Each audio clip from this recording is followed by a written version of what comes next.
I'm not going to tell you what to do or what to think or how to live your life.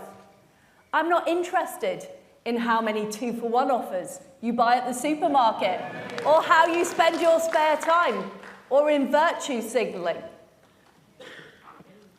I'm not interested in just talking about things, and the Conservative Party will always be the party of low taxes.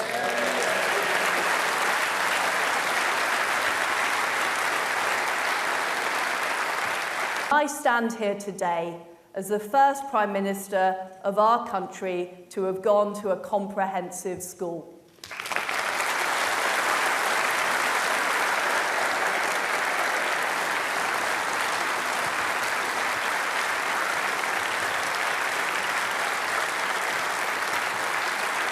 Conference, it's wrong to invest only in the places that are thriving, as economic models often have it. We need to fund the furthest behind first.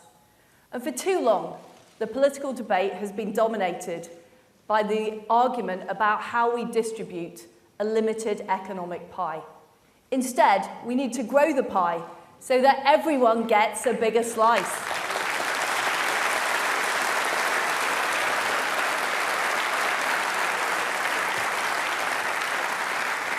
I am clear we cannot pave the way to sustainable economic growth without fiscal responsibility. So we will bring down debt as a proportion of our national income.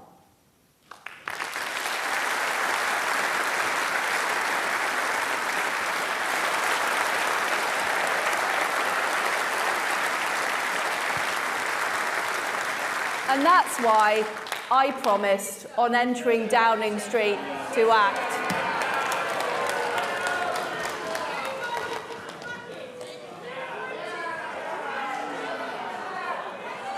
Let's get them removed.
Thank you.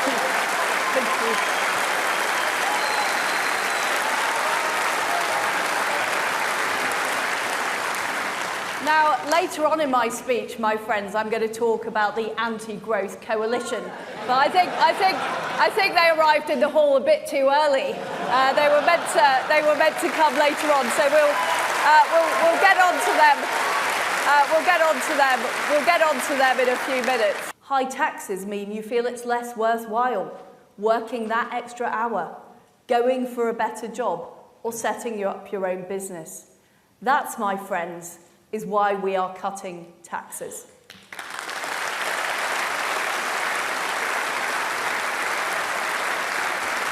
I have 3 priorities for our economy: growth, growth, and growth.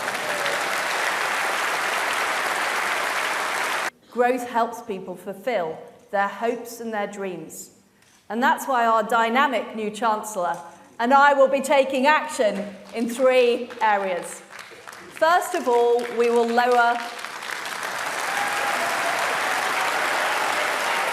economic growth makes us strong at home and strong abroad. And we need an economically sound and secure United Kingdom. And that will mean challenging those who try to stop growth. I will not allow the anti-growth coalition to hold us back.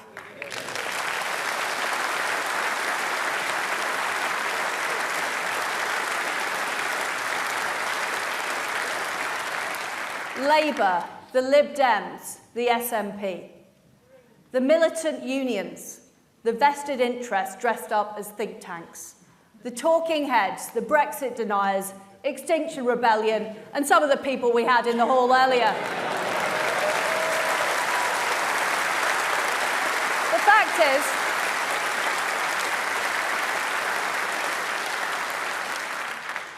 they prefer protesting to doing. They prefer talking on Twitter to taking tough decisions. They taxi from North London townhouses to the BBC studio to dismiss anyone challenging the status quo.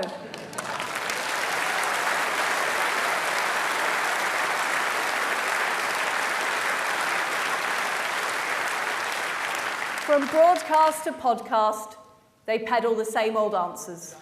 It's always more taxes, more regulation, and more meddling. Wrong, wrong, wrong. I remember as a young girl being presented on a plane with a junior air hostess badge. Meanwhile, my brothers were given junior pilot badges.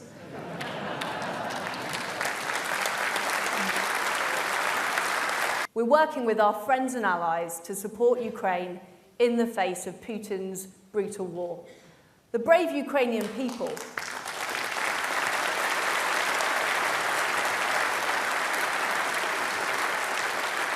Keir Starmer wants to put extra taxes on the companies we need to invest in our energy security. And his sticking plaster solution will only last 6 months. He has no long-term plan and no vision for Britain.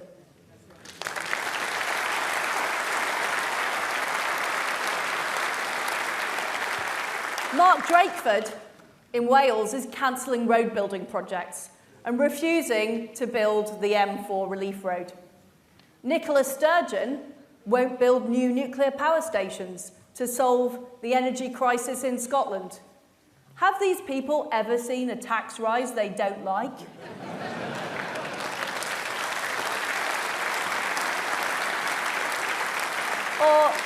Or an industry they don't want to control? They don't understand the British people. They don't understand aspiration. They are prepared to leave our towns and cities facing decline. Is pro-business and pro-growth. Leaving the EU gives us the chance to do things differently, and we need more of that. That's why over the coming weeks, my team of ministers will set out more about what we're going to do to get Britain moving. We'll make it easier to build homes, to afford childcare, and to get super-fast broadband. We'll help you set up your own business and get a mobile phone signal wherever you are in the country.